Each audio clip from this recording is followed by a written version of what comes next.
नमस्कार मंडळी. चला तर वांग्याची सुक्की भाजी खायला आवडत नाही म्हणून बनवत नसाल तर या सिक्रेट वाटणाची वांग्याची ही झणझणीत सुक्की भाजी एकदा नक्की बनवा. तर यासाठी आपण बनवतोय आज एक खास सिक्रेट वाटण. तर या वाटणापासून बनवलेली वांग्याची भाजी अगदीच याला कुठलंच नाव देऊ शकत नाही, इतकी जबरदस्त तयार होते. तर चला जास्त वेळ न घालवता लगेचच रेसिपीला सुरुवात करूया. यामध्ये वापरलेले सर्व सिक्रेट तुम्हाला हळूहळू समजणारच आहेत. त्यानंतर चला इथे आपल्याला लागणार आहे वांगे स्वच्छ असे धुवून घ्यायचे आहे. त्यानंतर लगेचच वांग्याचे आपण काटे काढून घेणार आहोत. तर वांगे मी अगोदरच स्वच्छ असे धुवून घेतलेले आहे. त्यानंतर आपण अशा पद्धतीने हे काटे जे आहेत ते काढून घेतलेले आहेत. आता तुम्हाला हवं तर तुम्ही वांग्याचा देठ देखील काढून टाकू शकता, परंतु वांग्याच्या देठामध्ये भरपूर असं प्रोटीनही असतं. त्याचबरोबर चवही वांग्याच्या देठामध्ये भरपूर चांगल्या प्रमाणात असते, त्यामुळे मी देठ तसाच ठेवणार आहे. सर्व वांग्यांची काटे आपल्याला अशाच पद्धतीने काढून घ्यायचे आहे. सगळ्या वांग्यांची काटे काढून झाले की लगेचच आपल्याला वांगे कट करून घ्यायचे आहे. तर इथे पहा, वांगे खराब असतील त्यासाठी आपल्याला व्यवस्थित असे कट करून पूर्ण चेक करून घ्यायचे आहे. तर एक वांगा कट केला आणि तुम्ही पाहू शकता इथे साईडला थोडंसं खराब आहे. जास्त वांगे असतील तर तुम्ही टाकून देऊ शकता, परंतु चांगला भाग आपण काढून घेणार आहोत. जो खराब भाग किंवा किडलेला भाग आहे तो काढून टाकलेला आहे. याच पद्धतीने सर्व वांगे जे आहेत ते आपण कट करून घेणार आहोत. पहा, एका वांग्याचे मी 4 भाग करून घेतलेले आहे अशा पद्धतीने. तर पहा, जे खराब वांगे असतील ते काढून टाकायचे आहे, जे व्यवस्थित चांगले असतील ते कट करून घ्यायचे. तर तुम्ही म्हणाल वांगे कट करून घेतले आणि पाण्यामध्ये नाही टाकले, तर नाही, हे तर आणखीन सिक्रेट आहे की हे आपण वांगे अजिबात पाण्यामध्ये टाकणार नाही, फोडी धुवून घेणार नाही.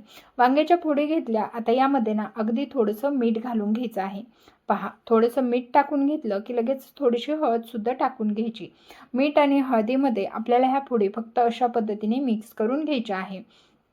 पूर्ण हळद आणि मीठ आपल्या ह्या फोडींना लावून ठेवायचे आहे. म्हणजे काय होतं, हळदीमुळे आणि मिठामुळे आपले वांगे अजिबात काळे पडत नाहीत. त्याचबरोबर आपल्या जो वांग्याच्या जर तुम्ही फोडी धुवून घेतल्या तर पाण्यामध्ये बऱ्यापैकी बेचव वांगं होतं. त्यामुळे ना आपल्याला इथे पाण्याचा अजिबात वापर न करता वांग्याला अशा पद्धतीने ठेवायचं आहे. आता हळद मीठ लावून वांगी साईडला ठेवली. इथे सिक्रेट वाटण तयार करूया. त्यासाठी भरपूर असा गावरान लसूण घालून घेतलेला आहे. त्यामध्ये 4 ते 5 हिरव्या मिरच्या घालायच्या. तिखट तुम्ही आवडीप्रमाणे घालू शकता. त्यानंतर फ्रेश कढीपत्ता घालायचा, तसंच कोथिंबीरीच्या काड्या व कोथिंबीर घालायची. अर्धा इंच आलं घालायचं आहे. आल्याचं प्रमाण थोडंसं कमी ठेवायचं. संपूर्ण मसाला मिक्सरला वाटून घेऊया. त्यानंतर कढईमध्ये तेल घालायचं. तेलामध्ये मोहरी घालायची.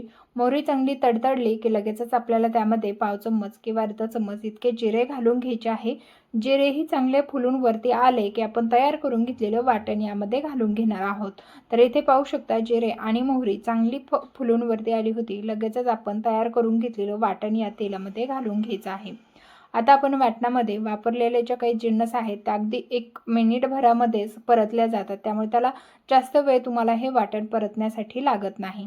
तर पहा, अशा पद्धतीने हे वाटण बनवायला तसंच साहित्य हे एकदम मोजकं लागतं, पण या पद्धतीने जर तुम्ही हे वाटण तयार केलं ना तर खरंच खूप अफलातून अशी ही वांग्याची सुकी भाजी लागते. चवीला अप्रतिम होते. त्यामुळे एकदा नक्की बनवून पहा. त्यानंतर आपल्याला थोडासा फ्रेश कढीपत्ता वरतून देखील घालायचा आहे. तसा तर आपण वाटणामध्ये घातलाय, परंतु फोडणीमध्ये सुद्धा आपल्याला थोडासा कढीपत्ता घालायचा आहे. आता कढीपत्ता चांगला परतवून घेऊया. तसंच हे वाटणही तुम्हाला दिसत असेल चांगलं परतलेलं आहे. तसंच त्यामधून खमंग वास यायला लागलेला आहे, म्हणजे वाटण परतले गेले. त्यानंतर आता पहा, घरातलाच घरगुती मसाला अर्धा चमचा घातलाय. अगदी थोडीशी हळद घातली. अर्धा चमचा गरम मसाला घातला आणि अर्धा चमचा गोडा मसाला आवर्जून घालायचा आहे. हळद आपण वांग्याला लावलेली असल्यामुळे हळदीचं प्रमाण इथे आपल्याला थोडंसं कमी ठेवायचं आहे. त्यानंतर हे घातलेले मसाले सगळे तेलामध्ये थोडेसे फ्राय करून किंवा मिक्स करून अशा पद्धतीने परतवून घ्यायचे आहे. जेव्हा तुम्ही या वाटणामध्ये मसाले व्यवस्थित परतवाल तेव्हा तर अगदी घमघमाट सुटतो. त्यानंतर आपण मीठ आणि हळद लावून ठेवलेले वांगे यामध्ये घालून घ्यायचे आहे. आता थोड्या वेळासाठी अशा पद्धतीने आपल्याला हे परतवून घ्यायचं आहे. त्याचबरोबर आता आपल्याला यामध्ये पाणी देखील घालायचं आहे, परंतु थोड्या वेळासाठी आपल्याला या वाटणासोबत या वांग्याच्या फोडी थोड्याशा परतवून घ्यायच्या आहे. तसेच आपण वांग्याला थोड्या प्रमाणात मीठ लावलेलं आहे, पण चवीपुरतं मीठ देखील आपल्याला इथे घालायचं आहे. फक्त इथे मीठ घालत असताना थोडंसं बेतानं घालायचं, जेणेकरून आपण वांग्याच्या फोडीला मीठ लावलेलं आहे त्यानंतर वरतून टाकताना थोडंसं बेताने घालायचं, म्हणजे जास्त होणार नाही. थोडंसं मीठ घालून घेतलं. त्यानंतर पुन्हा एकदा ह्या वांग्याच्या फोडी आपण मस्त अशा ह्या मसाल्यामध्ये मिक्स करून घेऊया. तर पाहू शकता तेल लगेचच वेगळं होत आहे, कारण आपलं वाटणच एकदम हलकं-फुलकं लाईटवेट वाटण होतं आणि ते वाटण इतकं मस्त आणि जबरदस्त चव देणार आहे आपल्या ह्या सुक्या वांग्याला. तुम्ही सुक्कं किंवा पातळसुद्धा ह्या पद्धतीचं वांगं बनवू शकता, परंतु मी आज तुमच्यासोबत सुक्या वांग्याची रेसिपी शेअर करणार. त्यासाठी 1 ग्लास पाणी टाकून घेतलं. आता झाकण ठेवायचं आणि 5 मिनिटे चांगलं वांगं इथे शिजवून घेतलेलं आहे. पाहू शकता कसलं भारी असं वांगं झालेलं आहे पहा.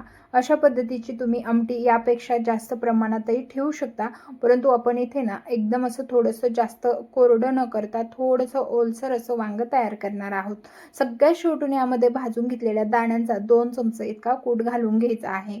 तुमच्याकडे अशा पद्धतीचा भाजून घरात तयार करून ठेवलेला दाण्यांचा कूट असेल तो इथे तुम्हाला वापरायचा आहे. नसेल तर बनवून घ्या आणि तो 1 ते 2 चमचे इथे वापरून घ्यायचा आहे.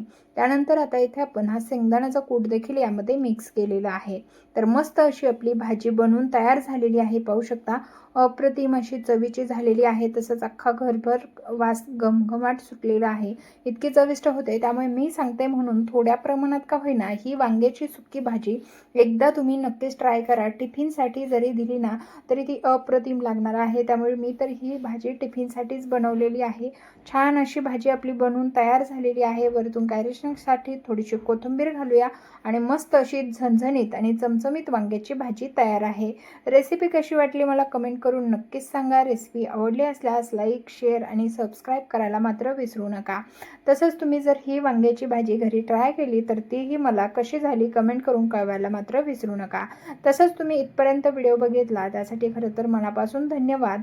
असेच नवनवीन व्हिडिओ पाहण्यासाठी तुम्ही लगेच चेक करा आरकेज फूड रेसिपी चॅनलला तुम्ही सबस्क्राईब केलं की नाही. नसेल केलं तर लगेचच करून घ्या. त्याचबरोबर बाजूच्या बेल आयकॉनला ऑन करा, म्हणजे पुढील येणाऱ्या रेसिपीचे नोटिफिकेशन तुम्हाला सर्वात पहिले मिळेल. चला तर भेटूया अशाच इंटरेस्टिंग आणि नवीन रेसिपीसह. तोपर्यंत धन्यवाद.